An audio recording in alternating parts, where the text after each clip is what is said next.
More people have left the church in the last 25 years than all the new people who became Christians from the First Great Awakening, Second Great Awakening, and Billy Graham crusades combined. The Great Dechurching by Jim Davis and Michael Graham. 20 years ago, the size of the median congregation in the United States was 137 people. Today, in 2023, it's 60 people.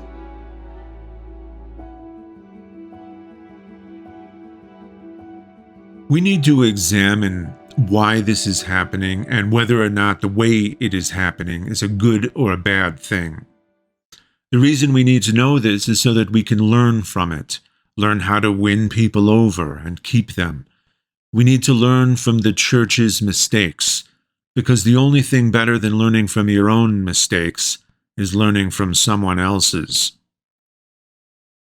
There is an unattributed saying that has existed for the past 100 years or so, and it goes like this: if you don't stand for something, you'll fall for anything. Now, throughout the majority of that 100 years, I'm sure people saw such a saying as a truism, but the recent past has provided much evidence to indicate that it is actually not correct at all. Yet, people still believe it. For instance, Russell Brand recently expressed that sentiment in this way, quote, "When it says in the Old Testament, 'Worship no other gods than me,' the implication I offer is that we are a species that worships. And if you do not assess the divine, you will worship the mondial. You will worship the profane. You will worship your own identity. You will worship your belongings. You will worship the template laying before you by a culture that not wants you, but gets you, distracted and relatively dumb." The algorithm made me aware of that rather trite quote because it recommended one of those reaction videos with someone nodding along with what Russell was saying as if he was boldly and bravely laying down the obvious truth. What's funny is that I could not find that exact video to share with you, as it seems to have been deleted, but what I did find was that many Christians also made that same exact reaction video, complete with "Like and subscribe for Jesus. Not for me, for Jesus." Russell Brand speaks wisdom. Russell Brand's preaching. Have you heard this amazing insight from comedian Russell Brand? And if you do not access the divine, you will worship the mundial. You will worship your own identity. You will worship your belongings. Is that we are a species that worships, and if the divine, you will worship the mundial. And if you do not access the divine, you will before you by a culture that wants you. wants you, but gets you distracted. You will worship your own identity. You will worship your own identity. You will worship your belongings. You will worship the template laying before you by a culture that wants you. If you want to turn this world upside down for Jesus, hit like or subscribe. If you're ready for God to move in your region, subscribe now. If you want to see God flip culture upside down, click follow or subscribe. What Russell Brand is really doing here is taking the word worship and distilling it down to meaninglessness. He's essentially using worship synonymously with like or interest. People do the same with words like religion and God. They'll say even to the atheist that this is your religion or that is your God. That is what I call religious envy. The religious people who are envious want to be seen as the skeptics, the underdogs, and the oppressed, even though nothing could be further from the truth. But that has become a desirable American aesthetic, which is pretty ironic seeing as how America is far from its roots and now exists as the wealthiest country on earth. It's almost like they believe that deep down, being religious and having a God is actually not a good thing. You, as a non-believer, are more religious than I am as a believer, they'll say. I don't have enough faith to be an atheist, is an actual book. Here they're taking their own lexicon, religious, worship, faith, God, and then converting these normally sacred words thought to be good things into insults toward the non-believer, but at what cost to themselves? They're doing the opposite of taking positive ownership over an insult, like what gay people did with the word queer, or what black people did with the N-word. Is it really worth making terms like God, faith, religion, and worship less meaningful? The negative connotations with religion is the reason some preachers will now claim that Christianity is, in fact, not a religion at all, but a relationship. Until tax season, that is, or until they feel the need to invoke their freedom of religion protections under the First Amendment, then magically it becomes a religion again, you see. But here's the real disconnect with sentiments like Russell Brand's, that worshiping God protects you from worshiping worldly things, your identity, your belongings, etc. That if you don't stand for something, you'll fall for anything. Has worshiping God protected Christianity from corruption?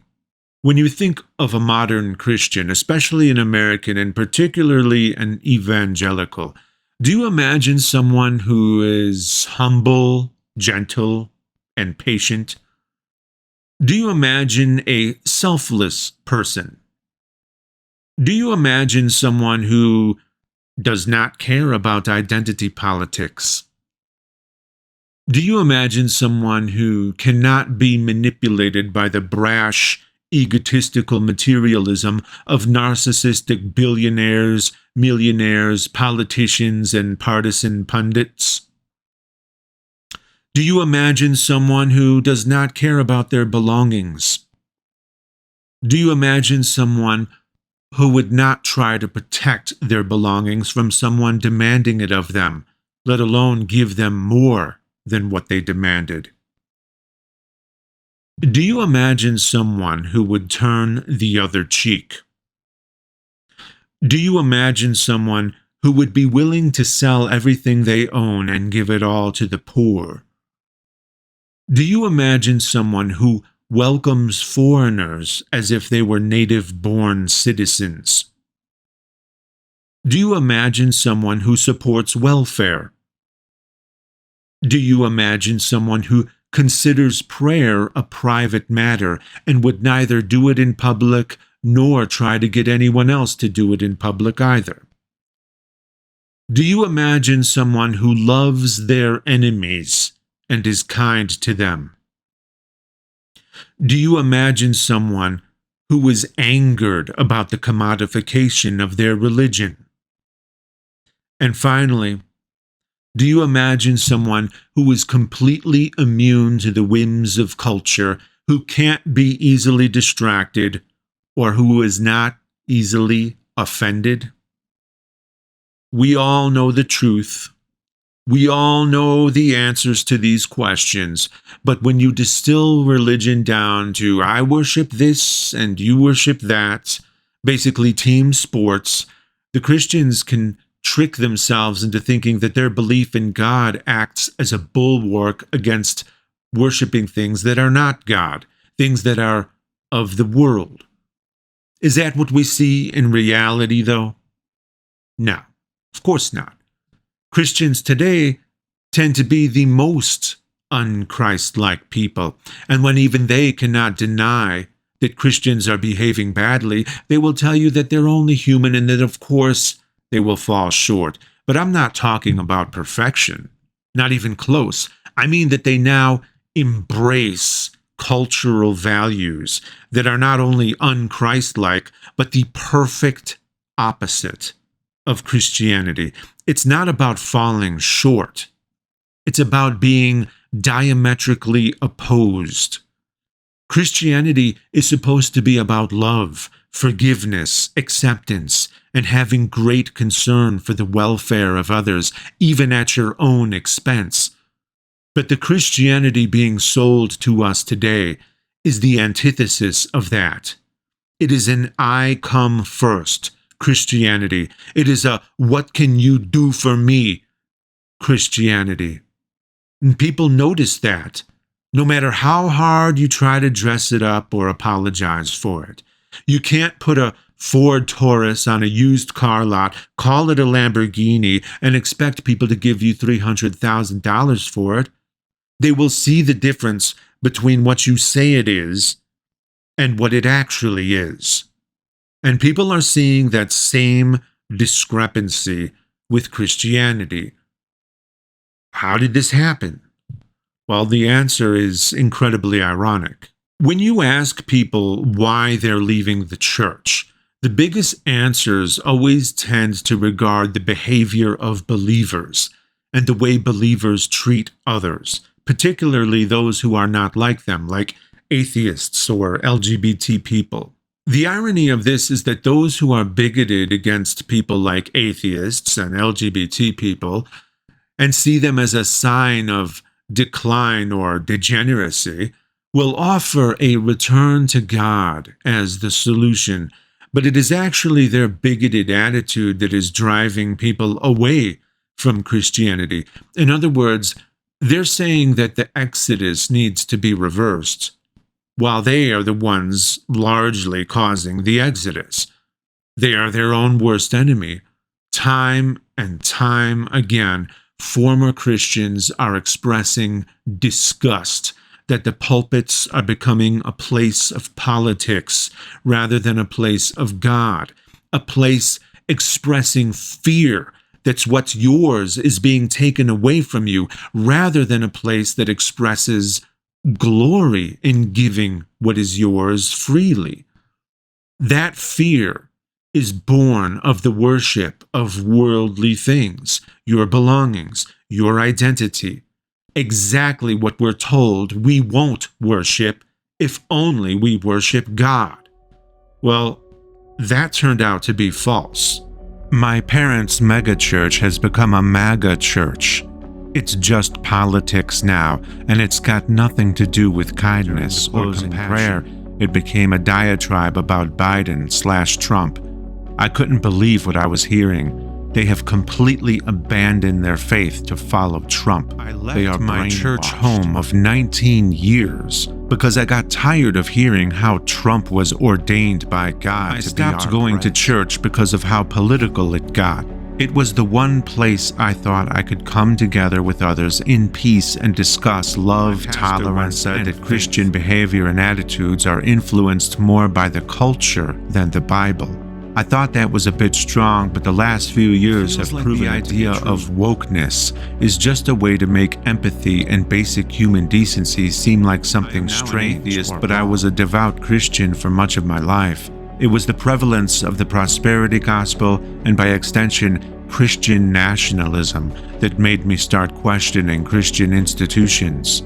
I could not understand how someone could read the teachings of Jesus yet still believe these very non-Christian ideals. But these days my faith dances between agnostic and atheist, mainly because nearly every Christian I talk to wants Christian nationalism or shrugs off the heresy saying it's better than the other options. I refuse to be a part of a tribe that the ends justify many Christians have struggled with over recent decades and has caused them to question the reasons for it, but it's so true for me. I left Christianity because of the people who stayed. A lot of folks right there at the viewing, they wanted to argue about politics. They wanted to know if I was still a Christian. And my dad's in a box, like 100 feet away. The church wasn't a sanctuary from politics. Politics was now part of the church. That's right. I knew that to some degree. And in fact, I willfully ignored it. But why point it out?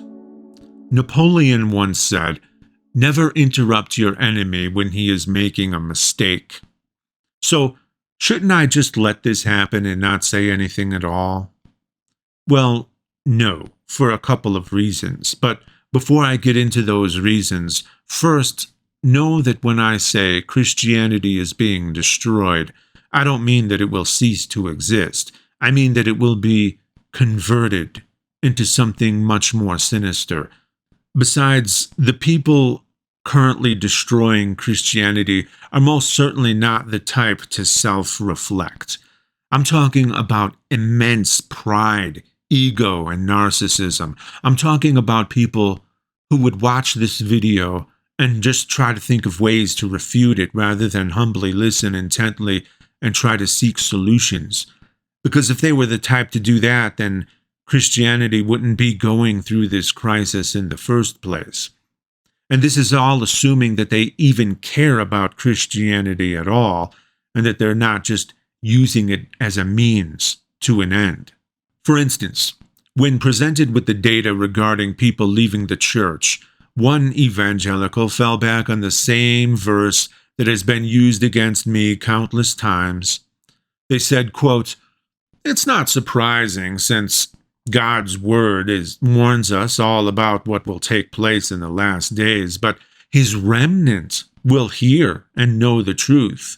He then quoted Jude chapter 1, verses 17 through 19, "But you, beloved, remember what was foretold by the apostles of our Lord Jesus Christ, when they said to you, 'In the last times there will be scoffers who will follow after their own ungodly desires.'" I just quoted a quote within a quote within a quote within a quote. If you were paying attention, that's quite remarkable. Anyway, the reason that verse is in the Bible is because there were many scoffers in their time, and they thought their time was the end of days.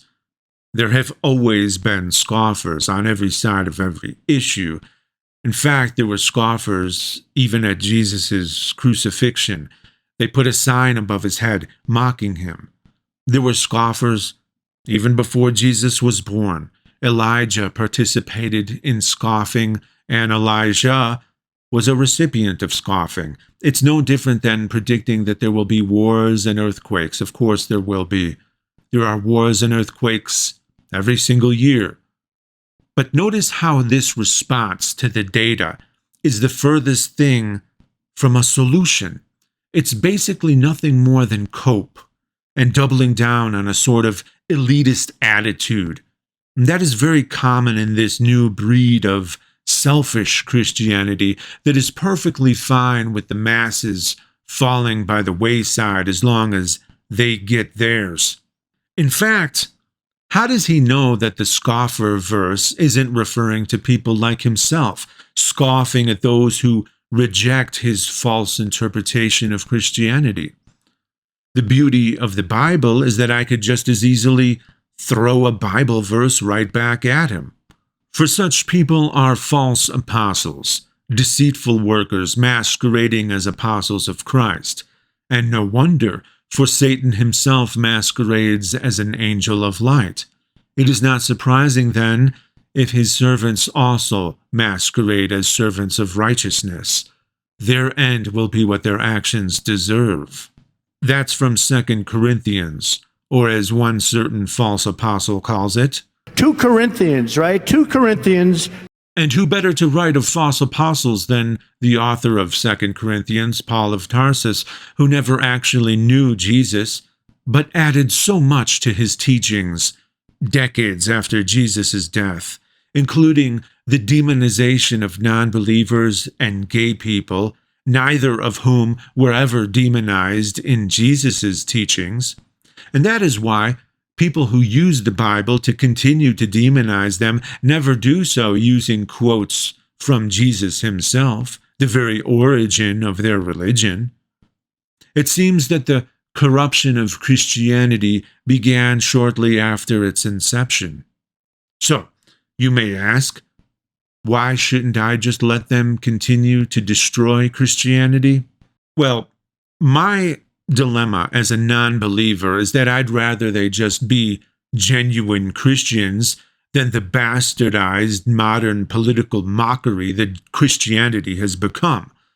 Now, don't get me wrong, there was always hypocrisy, but at least they knew that was shameful. Jesus clearly disliked hypocrisy. The difference now is that they embrace the shameful and then pretend that they're still being consistent with Christian values. They will proudly tell you their un-Christ-like opinions as if Christ himself would approve, most befitting of the false apostle verse in 2 Corinthians, a teaching of Paul's that actually did align with Jesus, as it says in Matthew chapter 7, verses 21 through 23, "Not everyone who says to me, 'Lord, Lord,' will enter the kingdom of heaven, but only the one who does the will of my Father who is in heaven. Many will say to me on that day, 'Lord, Lord, did we not prophesy in your name, and in your name drive out demons, and in your name perform many miracles?' Then I will tell them plainly, 'I never knew you. Away from me, you evildoers.'" Now, some may try to claim that's just evidence that the Bible is true, but just because the Bible contains truths, that doesn't mean the whole of it is true. That's a topic for another day, but basically, it's in the Bible because it's not a new phenomenon for people to claim to be part of a religion and identify with a religion without adhering to the tenets of that religion, just as there has always been scoffers, wars, and earthquakes. So again, hardly an astute prediction. What we're witnessing is a new Christian Reformation, a very dark, hate-filled Reformation that is perverting Christianity. And that is not to say that Christianity was once faithfully followed according to its actual teachings. No, of course, we all know that genocide and theft have been committed on a massive scale around the world by those who called themselves devout Christians and even evoked the name of God in their actions. We all know that there are many different denominations, interpretations, and evolution within the religion itself. So the perversion of Christianity is nothing new, but this is the perversion of our time. It seems to have begun when the politicians got a hold of the religion for propaganda purposes shortly after World War II. After the Nazis were defeated, the big fear was for our former allies, the communists. There was a time when communism was not nearly as demonized in the United States. There was even a communist party here. The anti-communist politicians decided to focus on the anti-religious aspect of the Soviet Union, which was oppressive toward religious institutions at that time, which was wrong. Atheism shouldn't be forced on people, just as religion shouldn't be forced on people. Unfortunately, that wasn't the attitude of the politicians in the United States at that time. Their response was to be a mirror image of the misguided Soviets by promoting Christianity and demonizing atheism and everything else they deemed antagonistic toward Christianity. In retrospect, that was a foolish response. If they could have seen the future, they would have seen that the attempt to impose atheism in the Soviet Union was largely unsuccessful. You're not going to force people to disbelieve in God. And we're seeing the inverse of that effect now, with people leaving Christianity in droves after it was first imposed governmentally and then culturally, with all its many stigmas and cancellations of people who either weren't Christian or didn't behave according to someone's idea of what Christianity is. You see, just as you can't force people to disbelieve, you can't force people to believe either. I'm old enough to remember the absolute necessity of being a closet atheist, and I still feel the need to keep my atheism a secret most of the time. Converting Christianity into a political weapon could not have been possible in the United States without redefining Christianity and redefining what it meant to be an American. The great irony here is that in their effort to be antagonistic toward communism by using atheism as a proxy, they actually became antagonistic toward Christianity itself by reversing what it meant to be a Christian. Despite the negative attitude communist thought leaders had toward religion, Christianity was actually far more politically aligned with communism than capitalism or conservatism.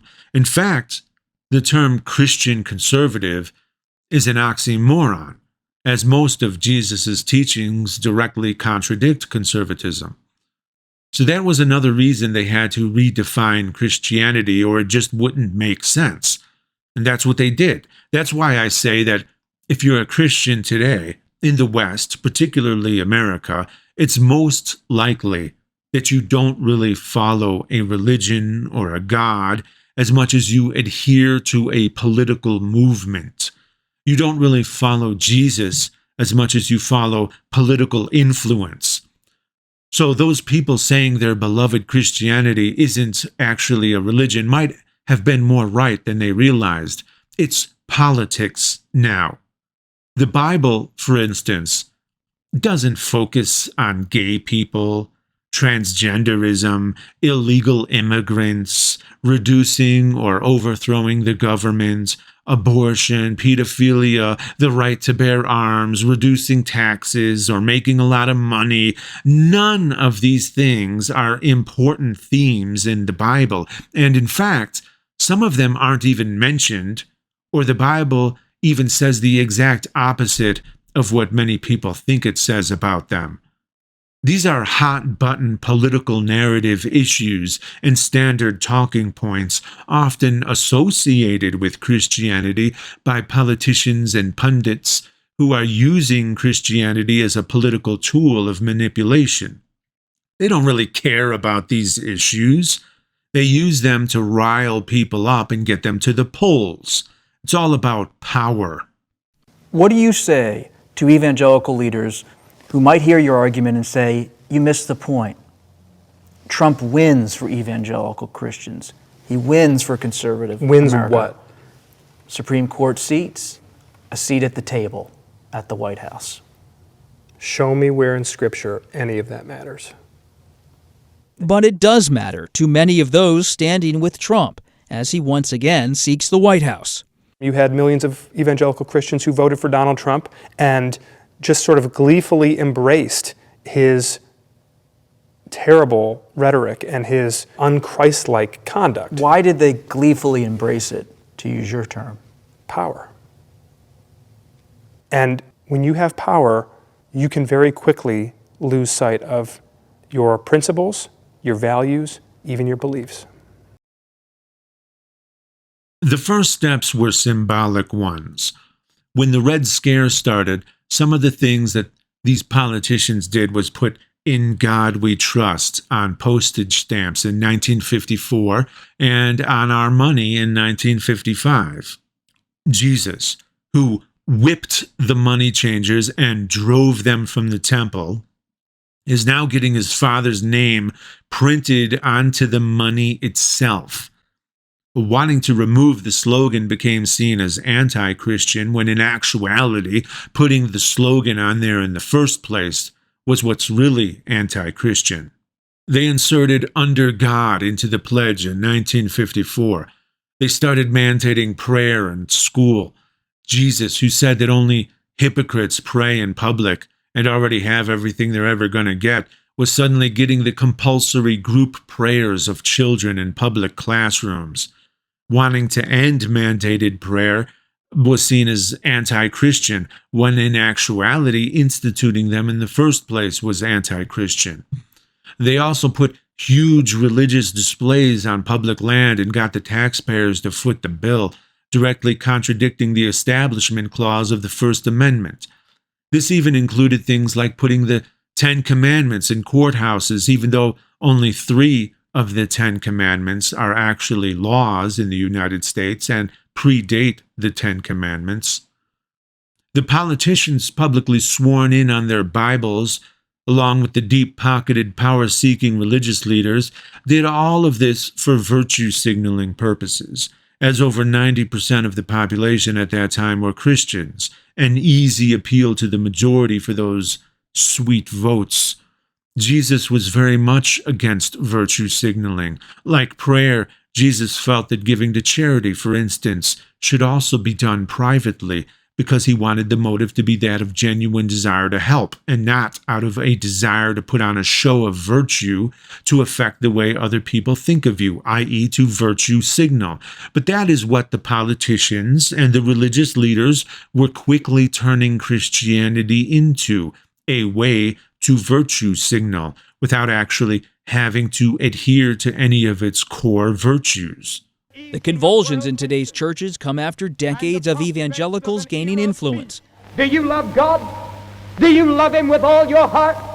With all your soul? From Billy Graham's stadium crusades to the stadium rallies of Donald Trump. Great. But you know, we have our Christian conservatives for Trump today, and they're in the room. Let's go.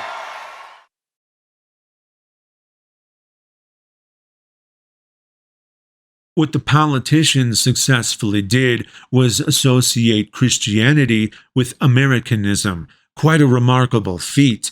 Take a religion that restricts speech and worship and associate it with an ideology that values freedom of speech and freedom of religion. Take a religion that values pacifism and associate it with an ideology that promotes, protects, and even glorifies self-defense with deadly weapons. The Second Amendment is not the right to bear the other cheek. If you had to associate the values of Jesus Christ with the history of any country, I don't know why anyone would associate him with a country that has a long history of using its military, in large part, for economic dominance. Take a religion that eschews material possession and associate it with an ideology that values personal and private property as sacrosanct, and then later becomes the very hub of consumerism for the entire world, and turns the birth of Jesus himself into a highly commercialized holiday. Take a religion that extols subservience to authority and associate it with an ideology that attempted to diminish authority. Take a religion that calls heaven a kingdom and God a king, and associate it with an ideology that violently rejected monarchy. Take a religion that threatens cruel and unusual punishment and associate it with an ideology that bans cruel and unusual punishment. Take a religion that has existed for nearly 2,000 years and associate it with a country unlike anything that religion had ever produced throughout those thousands of years. After decades of deliberate mixing, both the religion and the American ideology became corrupt mockeries of their former selves. It became an America that worships authority, manipulation, and is prone to corruption. It became a religion that values violence, vengeance, and decadence. And people knew this would happen. And I'm not talking about atheists. The first to propose a separation between church and state was the founder of the First Baptist Church in North America, Roger Williams, in 1644. He didn't want to mix religion and politics because he knew they would corrupt each other. If you believe the government is prone to incompetence and corruption, if you want to get the government out of everything, if you just want to be left alone, then why on earth would you entangle the government with your most sacred beliefs? Those beliefs won't make the government behave. The government will just use those beliefs to manipulate you, as it has proven to be very good at time and time again. So why mix them? Well, the answer, I fear, is envy. If you believe corruption is inevitable, as your religion teaches you, then you naturally would rather be on the giving end of the corruption than on the receiving end. Well, this too is antithetical to Christianity, which also teaches you that you are blessed in your oppression and that you should pray for those who mistreat you. Yet many Christians constantly complain about being mistreated even as they sit in the most privileged of positions, even as they occupy the vast majority of government seats. it's yet again this envy of being perceived as the oppressed underdog, because that justifies indulgences in so-called self-defense in which anything goes, no matter how harsh. That's why many Christians openly fantasize about engaging in a violent uprising against their enemies, those who are proponents of equality, or even more terrifying, those who would treat Christians as Christians have treated them. A separation between church and state is what protects the religious as much as the non-religious. Such law, if followed and respected, would have prevented religious oppression in the Soviet Union, the very same type of law many Christians today want to be rid of. Beware of what you wish for. Just because you're in power today, it doesn't mean you'll be in power tomorrow. And if the trends continue the way they are, you won't be. So if you get rid of a precedent that offers mutual protection, just because you want that sweet advantage in the here and now, when you are no longer in power, you'll be handing that advantage over to the people you least want to have it. Back in 1999, Healthy Choice Frozen Foods and Snacks launched a promotion that allowed customers to redeem barcodes from their product labels for frequent flyer miles. And a guy in California named David Phillips soon found a way to game the promotion when he realized that each individual pudding cup made by Healthy Choice had a barcode. And those pudding cups were just pennies per cup, way cheaper than their larger frozen meals. So he bought over 12,000 pudding cups wherever he could find them, and his plan worked. In the end, he earned over 1.3 million miles, the equivalent of 30 flights around the world, and a lifetime platinum status with American Airlines, and he did it all with just $3,000 worth of pudding. Now, here's the important part. David Phillips doesn't care at all about pudding. In fact, he didn't even keep the pudding. He donated it to the Salvation Army. What he really wanted were the frequent flyer miles. The pudding was just a convenient method to reach his goal. It was a means to an end. The point of all of this is that what David Phillips did to pudding is exactly what Christian nationalism does to Christ. In the end, Christian nationalism does not really care about Jesus. He's not the goal. Sure, Christian nationalists may talk a lot about God and Jesus and biblical values, just like David Phillips was all over town trying to buy pudding cups. In fact, people started calling him the pudding guy because from all appearances it looked like he was all about pudding. But underneath the surface, he had another goal in mind. And similarly, Christian nationalists may appear on the outside to be all about Christianity with their flags and crosses and signs, but deeper down, their actual goal is not Christianity.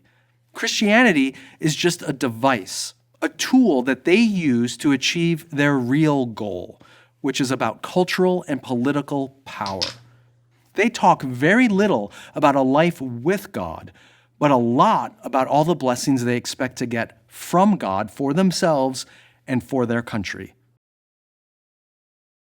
What's very surprising to me is that while I tried to get people to stop being Christian by appealing to behaviors conducive to genuine Christian moral character while getting them to question the existence of God, it turned out that the far more effective way to destroy Christianity was by doing the exact opposite. Appeal to the existence of God while getting them to reject Christian moral character. Of course, the latter is far less desirable, which is one reason I've never done it. The other reason being that it requires belief in things that aren't true. It's also very counterintuitive and very terrifying.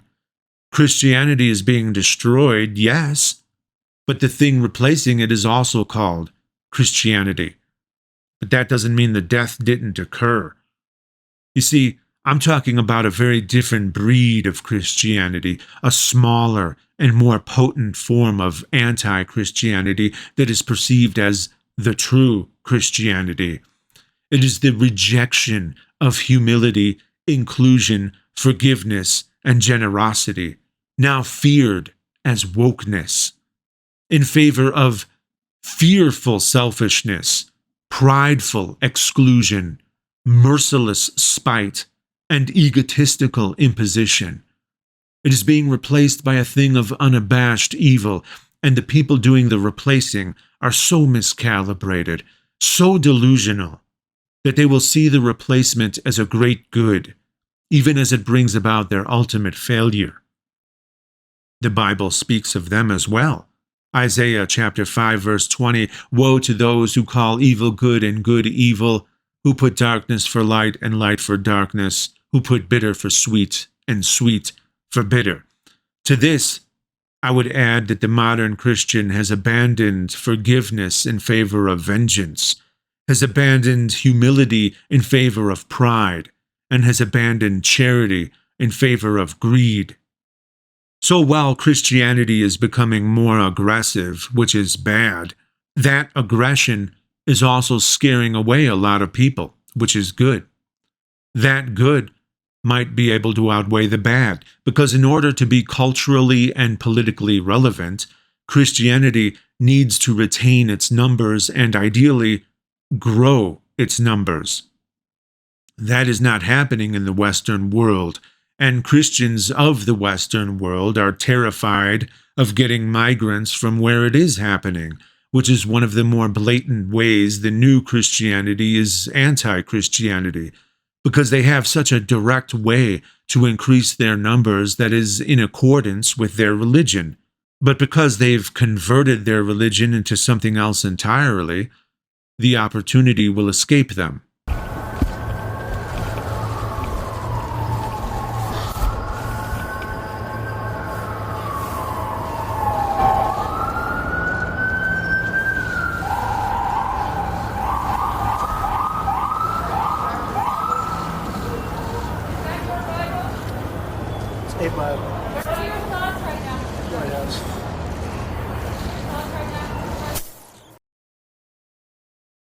Their phony righteous indignation may feel good to them in the moment, but in the long run, it's going to hurt them. These are things that I would carefully reconsider revealing so freely. If I thought that any of their thought leaders or influencers would actually watch this video, or even give credence to my words if they did watch it.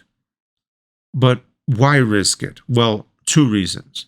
One reason is that I want to let you know that even though things seem dark right now, and even though the extremism is getting scary, there's actually a good chance that it's burning itself out.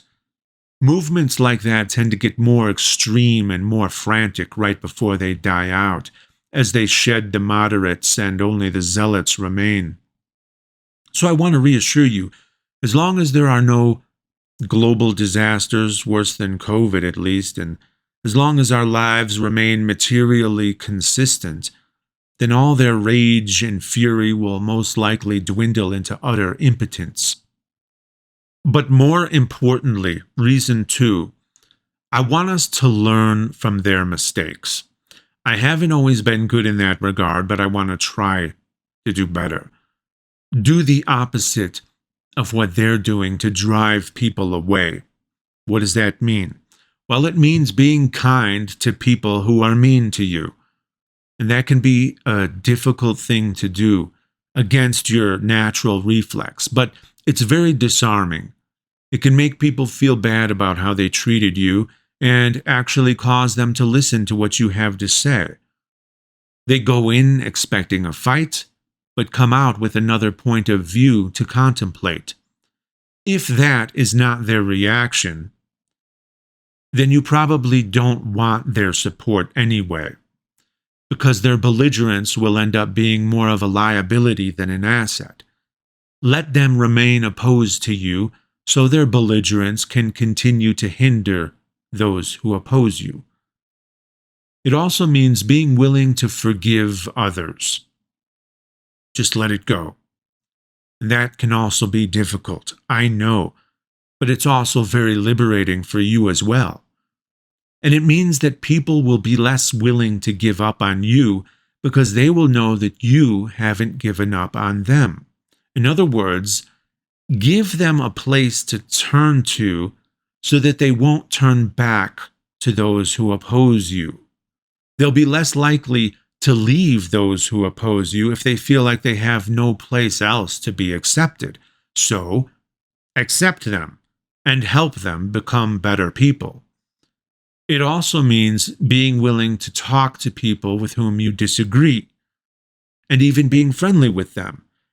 That doesn't mean you have to compromise your values. Don't let them sway you to their hateful ways, and don't give them an audience if you don't think you can adequately push back. But don't shun them either. Gently guide them. And no, you're not obligated to do any of these things. I realize that many of you out there have been abused by some of these people and have had your rights threatened or even outright taken away. You shouldn't have to deal with them if you don't want to. Leave that to those of us who perhaps have less skin in the game, if you prefer. Teach us and let us be your agents. And sometimes anger or mockery is the best way to go in specific circumstances. When it's toward an ideology, concept, or a person of whom you're not trying to convince, but less so when it's a one-on-one conversation. You see, while they give up the ways that win people over, we should be adopting the ways that win people over. If they continue to discard the good while keeping the bad, as we continue to discard the bad while keeping the good, then the future is ours, not theirs. Let them continue to make their mistakes while we learn from their mistakes. Don't become their mirror image. Don't make the mistake of the politicians who are destroying Christianity. Be the refuge for the people they send running. And very soon, their page in history will turn, and many pages from now, someone will flip back, see what once was, and say, gosh, look how far we came. We were so primitive back then, so full of hatred over nothing, because petty politics pitted us against each other. And we'll be able to profoundly appreciate that all of that is behind us now.